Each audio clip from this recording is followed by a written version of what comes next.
আসসালামু আলাইকুম রহমতুল্লাহি ওবরকাতুহু।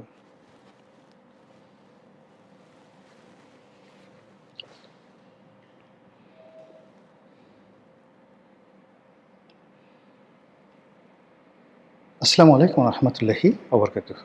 সম্মানিত দর্শক, কয়েকটি খবর বেশ গুরুত্ব সহকারে পত্রপত্রিকায় ছাপা হচ্ছে, আর সামাজিক মাধ্যমে তার চেয়ে গুরুত্ব সহকারে এগুলো নিয়ে বেশ পক্ষ এবং বিপক্ষে কথাবার্তা হচ্ছে।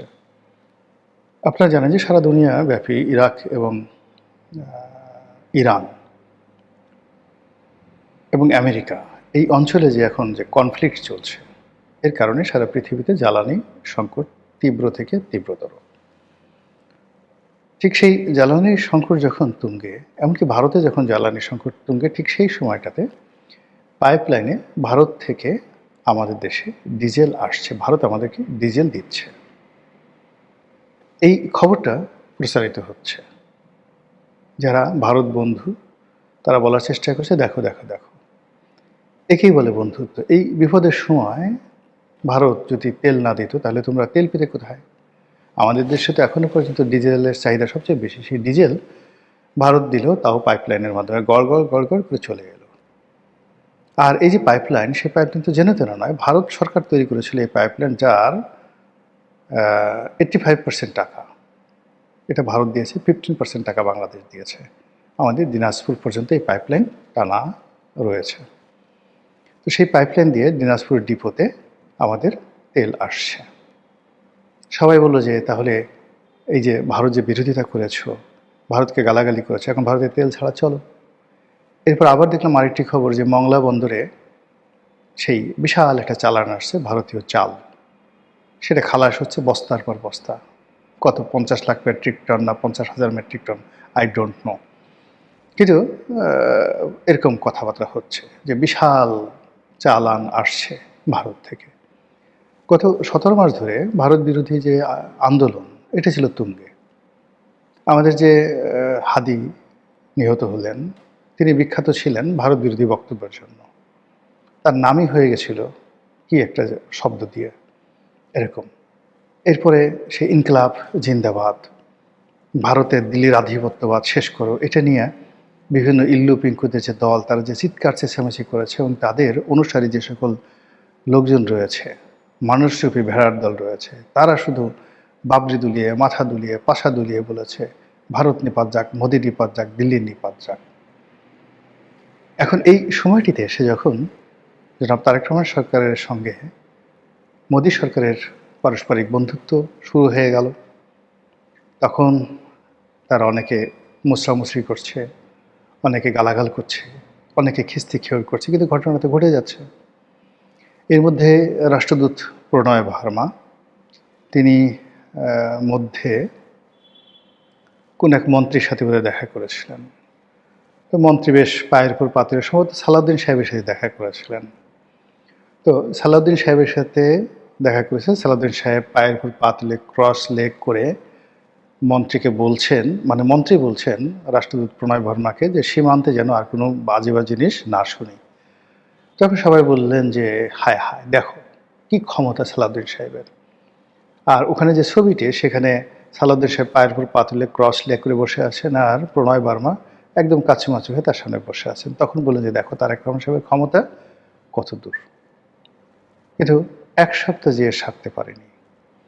এর মধ্যে এখন প্রণয় ভার্মা, মানে ভারতের রাষ্ট্রদূত, যেখানে যাচ্ছেন সেখানে একজন মন্ত্রী থাকুক, দুজন মন্ত্রী থাকুক, তারা গিয়ে প্রণয় ভার্মার সঙ্গে মাথা নিচু করে, তারপর শেষে তার সামনে কাছুমাছু করে তার ছাত্র হওয়ার জন্য যে প্রতিযোগিতা করছে, যে ছবিগুলো আমরা দেখছি, তা আওয়ামী লীগ জমানাতেও এত দেখিনি।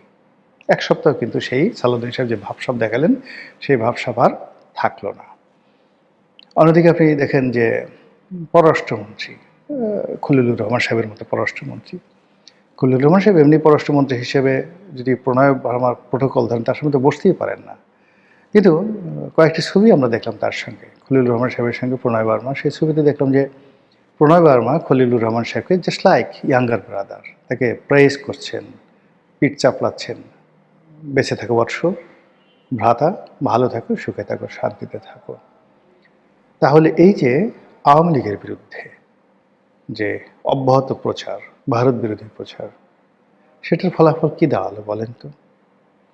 বরং আওয়ামী লীগের সময়টাতে যে ট্রানজিট সুবিধা ছিল, আওয়ামী লীগের সময়টাতে ভারতের বাজারে আমাদের যে শুল্কমুক্ত সুবিধা ছিল, ভারতের অনেকগুলো পোর্ট, বন্দর, সমুদ্র বন্দর, নদী বন্দর, বিমানবন্দর আমরা ব্যবহার করতে পারতাম আমাদের আমদানিকৃত পণ্যের জন্য এবং রপ্তানিকৃত পণ্যের ট্রান্সশিপমেন্টের জন্য। সেই সুযোগটা গত 17 মাসে উঠে যাওয়ার কারণে গত 17 মাসে অন্তত 17,000 কোটি টাকা আমাদের লস হয়েছে। এটা দ্রুত, মানে এই চাল ডাল আটা ময়দার চাইতে এই সুযোগ সুবিধাটা দ্রুত ফিরিয়ে আনাটা আমাদের দেশ জাতির জন্য কল্যাণকর। তারেক রহমান সাহেবের জন্য, ব্যবসা বাণিজ্যের জন্য এটি কল্যাণকর।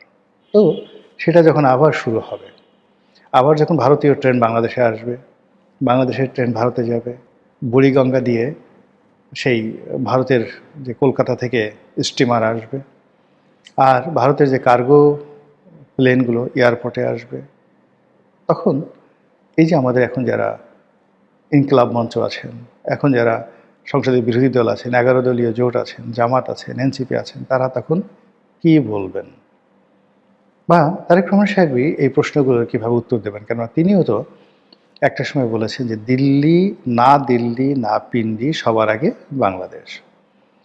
তো এখন এটা নিয়ে তো এখন সবাই চিৎকারি করার চেষ্টা করছে। এই বিষয়গুলো আমি ব্যক্তিগতভাবে মনে করি যে এগুলো নিষ্পত্তি হওয়া প্রয়োজন।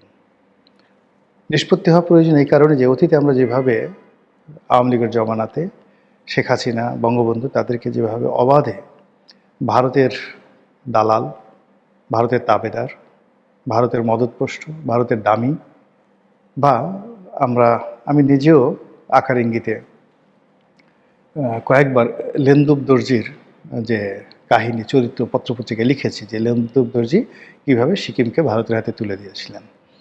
এই কথাগুলো আকার ইঙ্গিতে মূলত শেখ হাসিনাকে ইঙ্গিত করার চেষ্টা করেছি যে শেখ হাসিনা হয়তো এইভাবে বাংলাদেশকে লেন্দুব দর্জির মতো ভারতের হাতে তুলে দেবেন।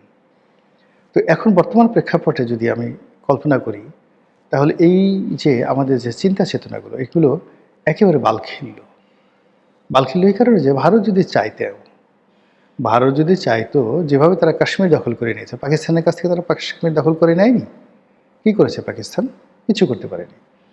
এতবার যুদ্ধ করার পর তো সেখানে একটা পশম ছিঁড়তে পারেনি। আচ্ছা, তো সেইভাবে তারা তো সেই পাকিস্তান সৃষ্টি হওয়ার পরে 52-53 সনে কিন্তু ভারত আক্রমণ করতে পারত, কিন্তু তারা তো সেটা করেনি। কিংবা 1971 সনে তারা তো চোখ বুঝে জাস্ট বাংলাদেশকে তারা নিয়ে যেতে পারত, কিন্তু তারা তো সেটা নেয়নি। তো যেটা 1952 সনে করেনি, 54 সনে করেনি, 56-তে করেনি, 58-তে করেনি, 62-তে করেনি, 70-এ করেনি, 71-এ করেনি, কিংবা 1975 সনের 15ই আগস্ট ভোরবেলা করেনি। করতে পারতো যে বঙ্গবন্ধুকে হত্যা করা হয়েছে, তারা এখানে সৈন্য সমাবেশ করবে, দে ক্যান ডু। কিংবা শেখ হাসিনার যখন পতন হলো আগস্ট মাসের 5 তারিখে, তখন তো ভারত ইচ্ছে করলে সৈন্য ডিপ্লয় করতে পারতো। বলা হয়ে থাকে ভারতের সঙ্গে শেখ হাসিনার সরকারের একটা গোপন সামরিক চুক্তি ছিল, সেই চুক্তি শেখ হাসিনার প্রয়োজনে সেখানে সে সৈন্য সমাবেশ করবে। এটা সত্য মিথ্যা আমরা জানি না, কিন্তু আমরা এইভাবে প্রচার করেছি যে হায় হায় আমাদের মিলিটারিকে শেষ করে দিল শেখ হাসিনা, ভারতের সাথে সেই গোপন সামরিক চুক্তি করেছে, এখন তো ইন্ডিয়ান আর্মি বাংলাদেশের ভিতর থেকে যাবে, সেনাবাহিনী যাবে, অস্ত্র যাবে, গোলাবারুদ যাবে, কামান যাবে, বিমান যাবে, আমরা কিছুই করতে পারবো না। এই কথা তো আমরা বলেছি সবাই। এখন এই কথাগুলো বলার জন্য কি আমাদের এই মুহূর্তে তওবা করা উচিত নয়? এগুলো তো প্রমাণিত হচ্ছে না। গত 17 মাসে যদি এ ধরনের কোনো চুক্তি থাকতো, আমরা তো সবাই মানে যাকে বলা হই হই রই রই করে মাথায় নিয়ে ঘুরতাম সেই কথাগুলো, সেই চুক্তির কপি নিয়ে। তো এই ধরনের কোনো চুক্তি তো অন্তর্বর্তীকালীন সরকার প্রকাশ করতে পারেনি, বা এই 1 মাস হলো এখনও আওয়ামী লীগ সরকারের যে কোনো দাসত্বমূলক চুক্তি ভারতের সাথে হয়েছে, সেটা সীমান্ত চুক্তি, পানি চুক্তি, বাণিজ্য চুক্তি, সামরিক চুক্তি, হোয়াট এভার মেবি, এটা হয়েছে এখনো পর্যন্ত তো বিএনপির পক্ষ থেকে একটা উস শব্দ করা হয়নি, টু শব্দ করা হয়নি। It means Sheikh Hasina right ছিলেন। আমরা যে কথাগুলো বলেছি সেই কথাগুলো অন্যায়ভাবে বলেছি, এই জন্য আমাদের সবাইকে সরি বলতে হবে, অথবা জাতীয়ভাবে ন্যাশনালি আমাদেরকে তওবা করতে হবে। তওবা আস্তাগফিরুল্লাহ পাঠ করতে হবে। এই গেল এক। অথবা ঘটনা ঘটেছে কিন্তু যেই লাউ সেই কদু, অর্থাৎ শেখ হাসিনা যে কাজ করতে বাধ্য হয়েছেন, ইনুস সাহেব সেই কাজ করতে বাধ্য ছিলেন, আর তারেক রহমান সাহেবও সেই কাজ করতে বাধ্য হয়েছেন বা সেই কাজ করে চলেছেন। এই যদি হয়, তাহলে আমরা যারা বিভিন্ন সময় ভারত বিরোধিতার স্লোগান তুলি, বিভিন্ন কথাবার্তা বলি, আমাদেরকে আসলে এই জায়গা থেকে বের হয়ে আসতে হবে। এটা হলো প্রথম। আর যদি আপনি একাডেমিক আলোচনা করেন, তাহলে আপনাকে অবশ্যই মানতে হবে যে ভারতের বন্ধুত্ব ছাড়া কোনো অবস্থাতেই বাংলাদেশের শান্তি সমৃদ্ধি সম্ভব নয়। ভারতের বৃহত্ততার কারণে, অর্থাৎ ভারতের বৃহৎ আকৃতি, বৃহৎ আয়তনের কারণ, তাদের সামরিক শক্তি, অর্থনৈতিক পাওয়ার, তাদের স্ট্রং ডেমোক্রেসি, তাদের শক্তিশালী আমলাতন্ত্র এবং একই সঙ্গে তাদের যে গ্লোবাল কানেক্টিভিটি, সব মিলিয়ে মানে যেখানে আমেরিকা ভারতের সঙ্গে টেক্কা দিতে পারছে না, রাশিয়া পারছে না, চীন পারছে না, সেখানে আমরা বাংলাদেশে বসে একটু ইউটিউব করি আর সারাক্ষণ গুড়াকির্মির যন্ত্রণায়, মানে একদিকে ইউটিউব করে অন্যদিকে গুড়াকির্মির যন্ত্রণায় ঘুষুর করে সারাক্ষণ শুধু দিল্লিকে গালাগালি করি। এটা যে আমাদের পুরো পায়ুদেশ, পশ্চাৎ দেশ, এটা যে একেবারে ধ্বংস করে ফেলেছে গুড়াকির্মিতে, এটা আমাদের অনেকের কথায় যেভাবে ফুটে ওঠে, এটা আমরা নিজেরা বুঝতে না পারলেও যারা দর্শক তারা কিন্তু ঠিকই বুঝতে পারেন। তো সেক্ষেত্রে ভারতের সঙ্গে বাংলাদেশের আসলে একটি সুসম্পর্ক স্থাপন করতে হবে, সৌহার্দ্যের মাধ্যমে, বন্ধুত্বের মাধ্যমে এবং যতটা সম্ভব সমতার মাধ্যমে, একে অপরের সম্মান এবং মর্যাদা অক্ষুণ্ণ রেখে। আগামীতে এখন যারা সরকার চালাচ্ছেন তারা ভালো চালান, আগামীতে যারা আসবে তারা আরও ভালো চালাবেন এবং এই নির্মম যে সত্যগুলো, সেই সত্যগুলো সরকার সাহসিকতার সঙ্গে তুলে ধরবেন আর অযথা ভারত বিরোধিতা থেকে পুরো দেশ জাতিকে রক্ষা করবেন সরকার, এবং ভারতের সঙ্গে একটি সুন্দর সুসম্পর্ক স্থাপন হবে। এটাই হোক আগামী দিনের প্রার্থনা এবং কামনা। আসসালামু আলাইকুম রহমতুল্লাহি ওয়া বারাকাতুহু।